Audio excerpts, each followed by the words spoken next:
Labdien! Mani sauc Elita. Strādāju pa grāmatvedi. Brīvajā laikā nodarbojos ar saviem suņiem, kopi dārzu, aizēju uz kādu izklaides pasākumu.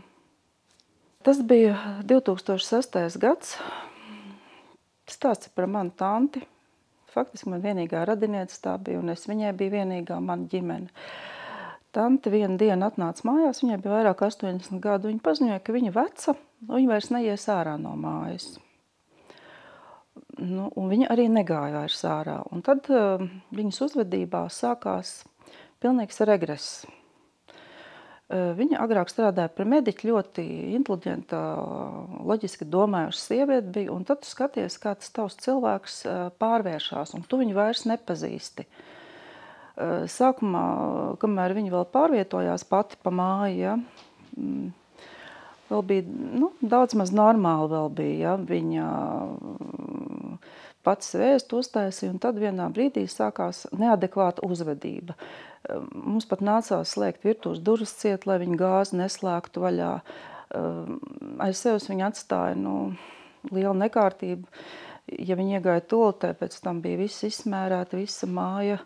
Tad viņa kaut kur nokrita, un mēs viņu cēlām augšā, teicām, lai nestaigā. Pamperi bija nopirkt, viņus nevilka, atteicās. Mēs nevarējām prognozēt, kas notiks. Mājas durvis mēs slēdzām ciet, atslēgu mēs noslēpām, lai viņa neietu projām. Smagi bija. Bija arī smagi līdz tam brīdim, ka viņa palika uz gultas, un kad viņa palika uz gultas, tad arī bija ļoti, ļoti smagi. Un vienmēr bija šis nē, noliedzošais. Tu vari darīt, ko tu gribi, censties, kā tu gribi, nē. Novelc halātu izmazgāt, nē. Novelc naktskraklu, nē. Mēs tev tagad nomazgāsim, nē. Tu varētu, tagad, ka viņi vēl staigāja, es saku, izēj dārzā pasēd, nē. Es saku, ej pie loga pasēd, nē. Tur atnāk viņai māsits, vēl nāca ciemos vēl kāds, nē, es negribu. Saķemē matus, nē, visu laiku ir nē. Un tad tas cilvēks, kurš vienmēr bija tāds sataisījies, sakopies, staigāja pa teātriem, ar draudzenēm tikās, un tad tas cilvēks ir izmainījies līdz nepazīšanai. Tantē jau demence bija jau kādu laiku attīstījusies, ja, un kā man arī stāstīja mediķi vieni, ja, cilvēks ar demenci nodzīvojot 10 gadus, un kurā brīdī tā demence sākoties, mēs kā nespeciālisti, mēs nemaz neredzam. Mēs uzdodam jautājumu tam cilvēkam, un atbildi saņemam mēs tādu, kā mēs gribam. Tā. Es domāju, ka tajos īsajos mirkļos, kad viņi bija pie skaidras saprāta, ka viņi neapzinājās to, ka viņa ir slima un kas ar viņu notiek, ja, kad ir šī demence. Ja. Kā es teicu, viņa jau eksistēja, ja. Cilvēks jau bija, bet viņa nav. Es nemāku to pateikt. Ja. Neveidojās vairāk dialogs ar viņu, neveidojās ne saruna. Viņa arī mūs vairs neatpazina jau, ja. Viņa mani neatpazina, lai gan mēs bijām visu mūžu kopā nodzīvojušas. Ja. Tas bija ļoti ilgs laiks no manas un viņas dzīves. Mēs bijām kopā. Viņa arī manas meitas vairs neatpazina. Ja. Bija brīži, kad jā. Kad viņa tā kā atpazina, bet tas bija ļoti īsi. Un vienā brīdī viņa palika uz gultas. Un tad sākās viss tas trakākais posms. 2008. gads, valstī krīze, algas visiem ir apgrieztas. Situācija ļoti skumja. Paņemt kopēju privātu nebija fiziski iespējams. Ja. Sociālā nodaļa piedāvāja palīdzību reizi nedēļā, to jau mēs paši varējām. Bet faktiski palīdzība jau bija vajadzīga 24/7 katru dienu. Un tad sanāca tā, ka tajā brīdī man vecākā meita, kurai bija 19 gadi, viņa nestrādāja, viņa pa dienu kopa tanti. Un es, kad nācu no darba mājās, tad es viņu kopu. Man šī iespēja nestrādāt nebija. Jā, bija ļoti grūti. Tante atteicās mazgāties, viņa atteicās drēbes vilkt nost. Uz jebkuru jautājumu un uz jebkuru piedāvājumu bija atbilde nē.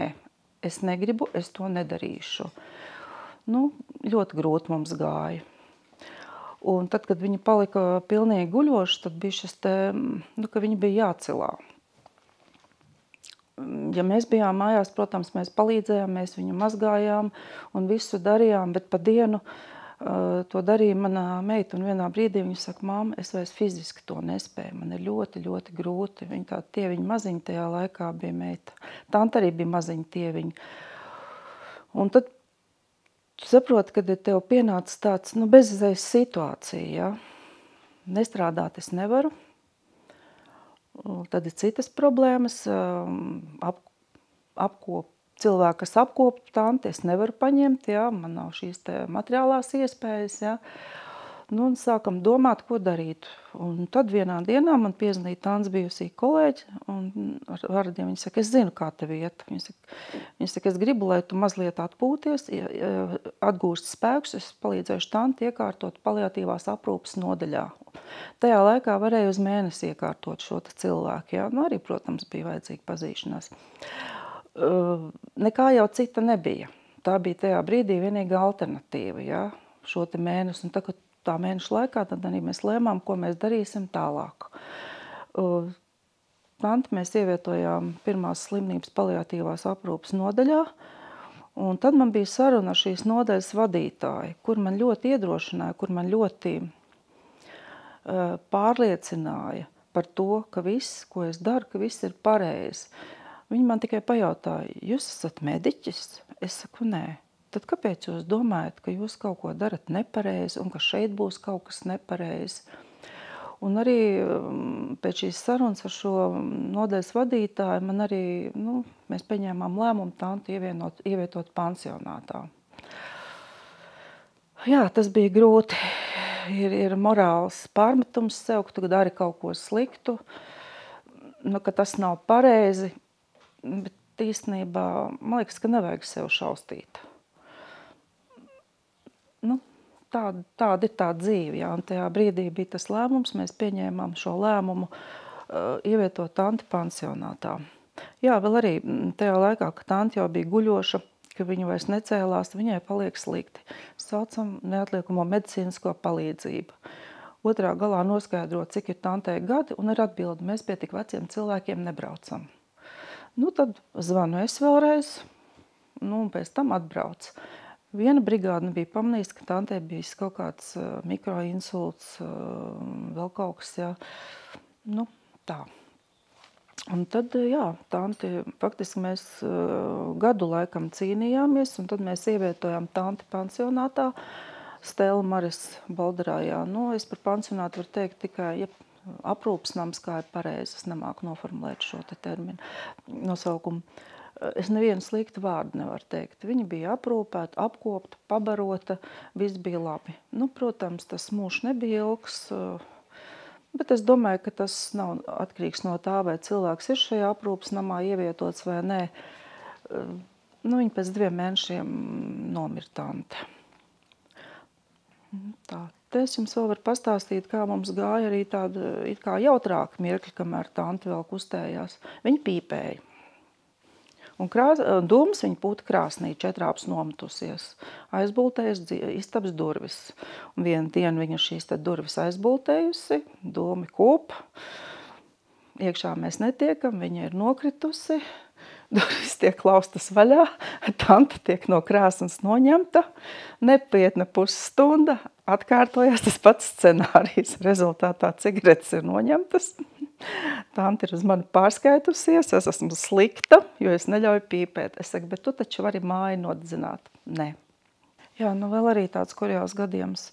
Nu, izbijis mediķis, stomatologs, viņai draudzene endokrinologs, Tantei paliek slikti, bet viņi vēl tajā laikā kustējās. Atbrauca ātrā palīdzība, un tagad 2 pensionēti mediķi māca dakteri, kas ir jādara. It kā komiski. Dakteri ļoti jauna sieviete, bija tāda ļoti ieturēta, solīda. Es viņai klusu savus saku, dakterīte, es saku, 2 pensionēti mediķi, endokrinologs un stomatologs. Kurš vēl labāk visu zina? Sapratu. Tants sev pati mēdz diagnozes noteikt, mēdz sevi ārstēt, sadzerties kaut kādas zāles pret asinsspiedienu, kad bija jāsauc ātrie un bija viņa pilnīgi jāreanimē, lai dabūtu pie veselības. Viņa pie ģimenes ārsta nebija gājusi gadus 20 vai 30, man liekas. Jā. Viņa vispār nezināja, kas viņai ir ģimenes ārsts. Viņa bija kategoriski pret ārstiem, pati būdama mediķis. Viņa mācēja citam pateikt, kas ir jādara un laicīgi, un sarunāja vēl vienmēr ārsts visu, bet pati viņa nekad nevērsās pēc medicīniskas palīdzības. Tā ļoti jocīgi kaut kā. Atbalsts ir vajadzīgs un ļoti ir vajadzīgs. Tajā laikā to atbalstu viņa nebija. Nebija arī tādas informācijas, kur to iegūt. Jā. Ja googlē kaut ko, varbūt varēja palasīt, bet tas bija minimāli. Ja, jo visā šajā procesā cilvēks jau izdeg. Tas, kas kopj šo cilvēku, tam apkopjamam jau ir viena alga lielā mērā. Bet tas, kurš to dara, viņš izdeg morāli. Un ja cilvēks ir morāli nenoturīgāks, tad var visāds arī pašam veselības problēmas rasties. Un tādēļ ir šis te atbalsts, es uzskatu, ļoti, ļoti vajadzīgs. Jā. Man arī ļoti palīdzēja, ka Tants kolēģi man piezvanīja. Viņa saka, es zinu, jā, ka tev ir ļoti grūti, es tev gribu palīdzēt. Arī tas jau, it kā tas nav daudz, ir daudz, tajā laikā tas bija daudz, bet tas ļoti, ļoti uzmundrināja tev, ka tu neesi viens, kad ir vēl kāds, kurš tev ir gatavs palīdzēt, kuram tu vari piezvanīt, viņš tev vismaz pateiks, kas tev ir jādara, kā tev ir jādara. Tagad šīs iespējas ir lielākas. Ir arī reklāma redzami, ir internetā var izlasīt daudz ko, ja šīs iespējas ir plašākas. Un viņas noteikti būtu jāizmanto. Par to palietīvo aprūpi bija tā, jau Tante jau, kad palika guļoša, viņai jau nebija skaidrs prāts vairāk. Skaidrs prāts bija īsiem mirkļiem, un es ar viņu runāju un stāstīju, jā, viņa piekrita. Viņa vairāk pat klusēja, viņa neko nerunāja. Ja. Es nezinu, vai viņa saprata, vai viņa nesaprata, bet mēs viņai stāstījām, ka viņa tur būs aprūpēta. Mēs arī pie viņas gājām. Nesām viņai visu kaut ko garšīgu, kas viņai garšoja, pamperus pirku un pārbaudīja, vai viņa ir apkopta, ja, un viss bija labi. Tā kā nebija tā, ka ne jā, drīzāk tas bija tāds jau, vienkārši cilvēks jau eksistēja. Un arī šis lēmums par pansionātu mēs arī izrunājamies ar Tanti, jo beigās sanāca tā, ja viņa tur viena paliek mājās, meita pat nevar iziet, jā, cilvēkam jāļauj cienīgi dzīvot, arī tās vecumdienas jāļauj cienīgi nodzīvot, nevis ļaut eksistēt kā kaut kādam zvēriņam, jā, kurš nevar ne paēst, ne padzerties, ne segus sev uzklāt, neko, jā. Es nedomāju, ka pansionāts ir kaut kas ļoti briesmīgs, jā. Mums padomu laikos tā stāstīja, ka tas tur ir slikti un tur aizbrauc nomirt. Nav jau tā. Nav. Tā ir vieta, kur cilvēks dzīvo, viņš ir pieskatīts. Ja ir speciālais aprūpas nams, tad ir arī mediķi, kas par viņu rūpējās. Ir cilvēks, tiek izdarīts viss, profesionāli viss tas, ko es nevaru profesionāli izdarīt. Man liekas, ka to tā viennozīmīgi nevar pateikt, vai nāk aprūpētājs uz mājām vai pansionātās. Tas ir tomēr jāizvērtē katram pašam. Es ieteiktu tomēr meklēt šo te palīdzību no āras, ja, jo ir jau jādzīvo mums tālāk pilnvērtīga dzīve. Mūsu dzīve jau neapstājās ar to. Mēs darot vienu, tā tomēr skarbi skan, mēs tomēr sevi upurējam tam, jā. Bet mums jau arī jādzīvo tālāk. Mums ir jāstrādā, mums ir jāaudzina bērni, mazbērni, jābūt ar saviem līdzcilvēkiem kopā. Noteikti jāmeklē palīdzība, lai atvieglotu arī tam cilvēkam atvieglot dzīvi, jo tomēr profesionāla palīdzība kopēji ir, neatsverama. Jo tajā laikā, kā mēs paši mācējām, tā mēs darījām. Pampers arī pirkām pa pazīšanos, kur var lētāk dabūt, jā. Viņa nekad nekādās sarunās neiesaistījās par savu slimību. Viņai bija tie apskaidrības mirkļi, arī, ka es pie viņas gāju, citreiz viņa mani pazina, citreiz viņa mani nepazina, un mēs ar viņu runājam, kaut ko viņa atcerējās tā kā no pagātnes, bet mums neveidojās dialogs. Viņa vispār bija ļoti tāds noslēgts cilvēks, ja viņa nerunāja. Kā es teicu, viņa pie ārstiem negāja, viņu neārstējās, un viņa par to nerunāja. Ja kaut kas viņai notika, tad mēs tikai varējām nojaust, ka viņai ir slikti, aknēblēm izvilkt. Es domāju, ka kaut kur jau viņa saprata, ka viņa ir pansionātā. Jo tā pēdējā diena, kad mēs braucām uz šo te pansionātu, vedām viņu, viņa sēdēja, skatījās uz māju, tā bija tā mūsu dzimtas māja. Bija viņa tā pētīja, un es viņu no malas uz viņu skatījos, un es sapratu, ka viņa atvadās no tās mājas, ka viņa vairs neatgriezīsies. Viņa kādreiz teica, viņa saka, jā, es gribu nomirt mājās, nekur nevediet mani, bet tas jau bija labu laiku atpakaļ, kad tā saruna bija.